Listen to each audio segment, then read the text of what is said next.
বন্ধুরা দেখতে পাচ্ছ এইটা আছে বড়াবাজার ব্লকের কামতাজাঙ্গিদিরি অঞ্চলের একটা গ্রাম আছে যার নাম আছে কাঁসিয়া, বুঝলে? তো এই কাঁসিয়া গ্রামটা কয়েক কিলোমিটার দূরে রাস্তা দেখতে পাচ্ছ, ওইখান থেকে প্রায় 1 কিলোমিটার। এই রাস্তার অবস্থা দেখো, এটা দিয়ে মানুষ কেনে মানে কি বলে জন্তু জানোয়ারও যে এইটা দিয়ে পারিয়া ভয় পাবে, বুঝলে? যা অবস্থা মানে প্রায় 1 হাঁটুর উপরে কাদা আছে, তোমাদেরকে ঢুকে যা দেখা দেবো সেটার অবস্থা পাচ্ছে। গাড়ি গেলে দেখতে পাচ্ছ এদিকে সবাই দাঁড়ায় আছে, মানে কোনটা দিয়ে পেরিয়াবে সে রাস্তা পাচ্ছে না।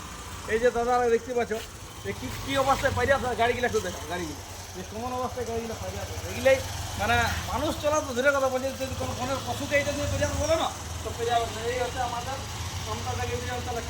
এই দিদির উন্নয়ন, কোনটা দিয়ে উন্নয়ন রাস্তা দিয়ে হয়ে যাচ্ছে এইটা তোমরা দেখতেই তো পাচ্ছ সবাই তোমাদের নিজের চোখে। তো এই যে দেখো দেখতে পাচ্ছ রাস্তার অবস্থা, এই হচ্ছে রাস্তার অবস্থা। এই যে গাড়িটা দেখো কি অবস্থায় ফিরে আছে, মানে এইটা দিয়ে ফাইয়ার পরে বিনা ফিনান্স করে কোনো মানুষকে ঘর ঢুকতে নাই পারবে, যদিও ঘর যায় তোমাকে ঘরের লোক চিনতে পারবে নাই।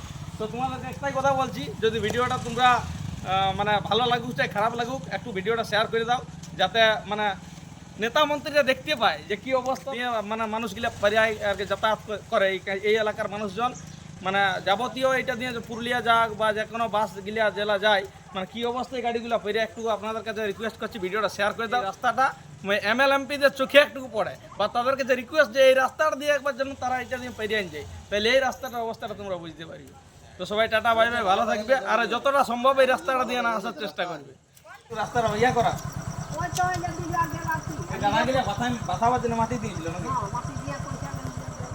আচ্ছা আচ্ছা। তো এই যে দেখতে পাচ্ছ দিদির কাছে আমরা জানতে পারি যে নেতা অন্যতম মন্ত্রী আসিয়েছিল, তো যাই হোক আসিয়ে নিয়ে তো মাটি নিয়ে আর গেছে, মানে যদিও গাড়া ডোবাটুকুটা ছিল, কিন্তু মাটি নিয়ে আর এই যে কাদা করে নিয়ে আর গেছে নেতা মন্ত্রী।